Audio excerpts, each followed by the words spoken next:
birthday to you.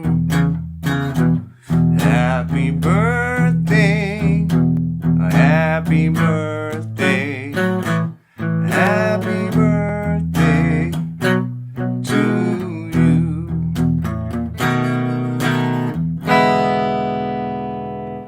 Hey everyone, Griff Hamlin here. Welcome and thanks for joining me. It is very near to my birthday. May not be the actual day when you see this video, but it is very near my birthday. And so I thought, well, I'm going to be making a video anyway. And one of the questions that I get a lot is about not only like playing common songs like Happy Birthday, but also playing and singing together. So this is kind of a cool opportunity for me to not only spread a little birthday festivities with you, but also to talk a little bit about playing and singing at the same time. And a song like Happy Birthday happens to really lend itself to that because it's one that you're going to really know the melody well. There are two things that come into play when you try to play and sing at the same time. Pardon the pun. One is you have to play guitar, and the other is you have to sing. Either one of those things by themselves may be a challenge. When you add them together, they get a lot harder. And here's the deal. You have to be able to do one or the other of them absolutely on autopilot. It has to be no thought. And the litmus test for that, if you will, is can you do it while you're talking to somebody else? I used to say, if you can, while you're talking to your spouse about what to have for dinner, play the thing, then you've got it. Because you're doing things that are totally unrelated and your brain is not required in order to play it. So the first thing I'm going to do is I'm going to show you a little bit about how to play. I was just using kind of a simple blues in E pattern, and then we're going to talk about how to sing it as well.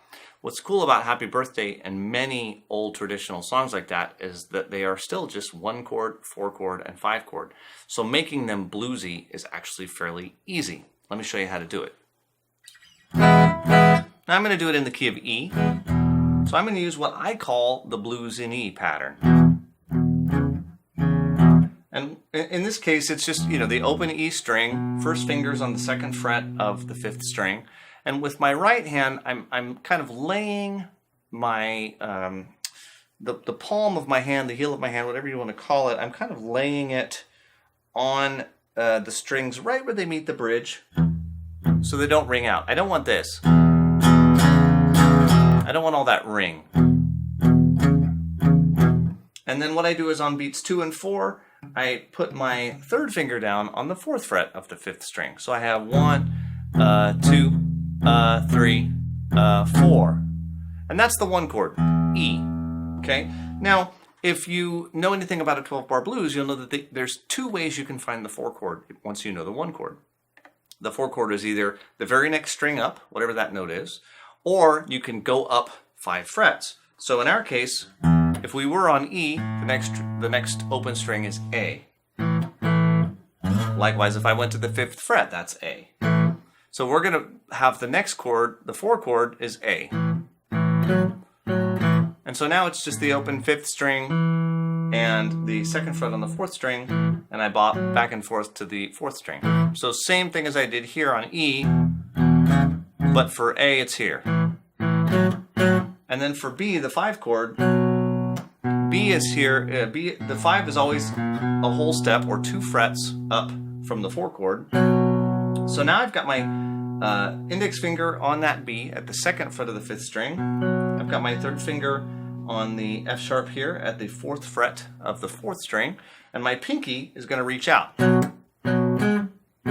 Now this is where a lot of people freak out because this is a fairly substantial stretch. The trick to it is notice that my thumb is in the middle of the neck. It's not up top. It's not reaching over. If I reach my thumb over the top, I can't play this either. So don't expect to be able to. It's not going to happen. Get that thumb down, get the wrist. Notice how this line is down. It's not like this, it's down. This is how to make that work.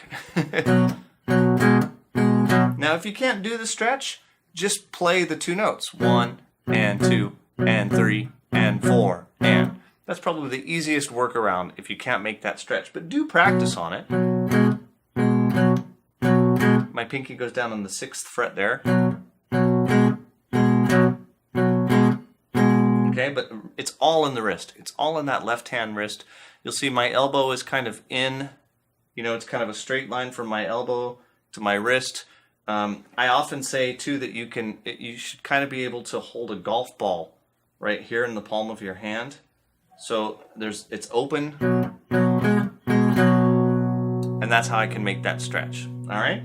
So in Happy Birthday, we have the 1 chord, Happy Birthday to 5, B. Happy, stay here. And now back to the 1. Stay on the 1. To the 4. Back to the 1. For 2 beats. 5.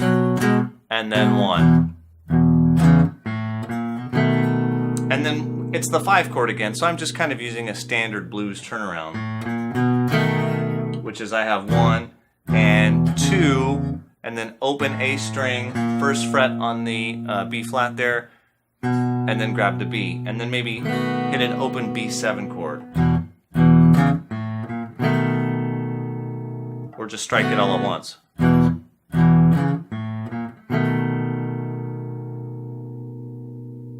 And then of course you could start over. So 1 bar of 1, 1 bar of 5, another bar of 5, another bar of 1, another bar of 1 to the 4. Now we're going to go 1 to 5, all in 1 bar, and again.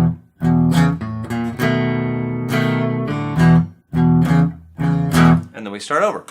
That's the whole thing. Okay, now when you play that, if that's not dead simple and absolutely built in, don't try to sing over it, because it's probably not going to work out and it's just going to be frustrating. And the last thing we want to do is get frustrated with this stuff. We just want to take it nice and simple. Okay. The next step, though, once you can play that, and you have to be able to play that easily and very comfortably, when you can do that and you can talk to somebody else while you do it, and it's second nature, then we need to look at the melody. We need to look at what you're singing, and we need to look at what I call anchor points or marks in the beat. Okay.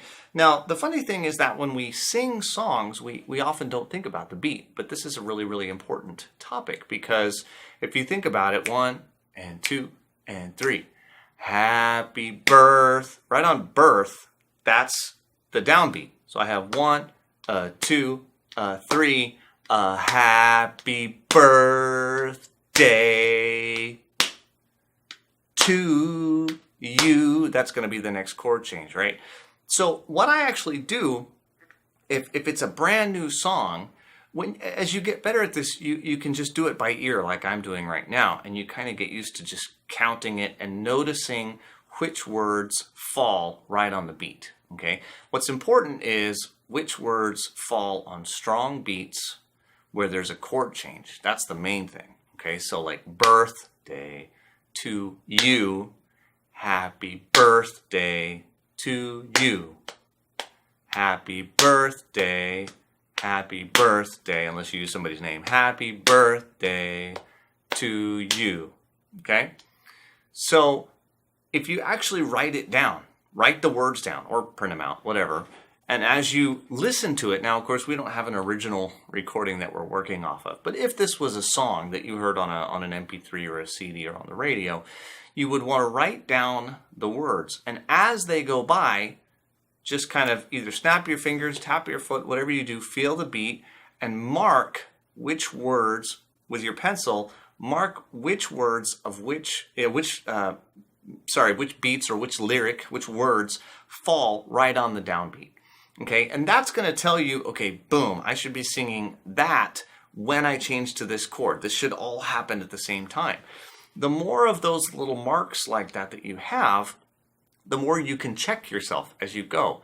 And that, I have found, is really the key point. Is it's very easy to sort of get your singing and your guitar playing out of sync. But if you have these little marks where you know, okay, at this spot, I should say this word. At this spot, I should say this word. And you have a lot of those, you're constantly reevaluating as you go through, and you're able to get things in time a lot faster. Okay?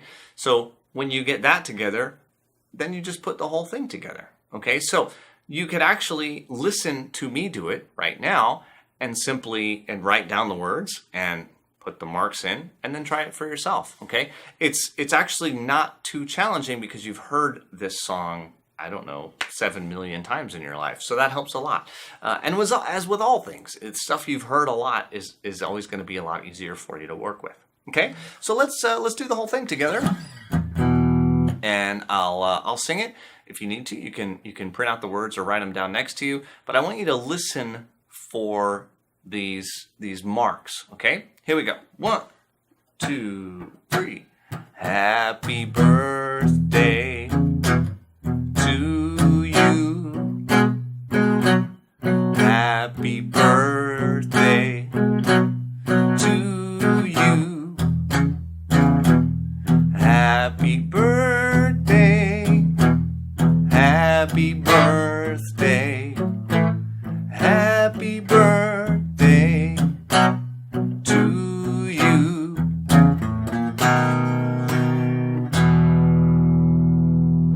All right, so hopefully that makes sense for you. I hope you can have a little fun with it. I just kind of wanted to do something fun today, and this seemed like a good opportunity to talk about something that I know a lot of people are interested in. So hopefully you got something out of it and it makes sense. And as I say, when let's say you're doing a song, just something that you hear off the radio or something that you hear off of a CD, the listening aspect, I hope I've made that point extremely clear. The listening aspect, put the guitar down, listen to the beats with a pencil and the words in front of you, and that's going to have a big impact on your ability to sing it in time. And that's, just like with all things, your voice is a musical instrument. It still has to produce notes, the right note at the right time, just like your guitar. And the right time is a very important part of that equation. So, hope you've had fun, and I will see you again soon.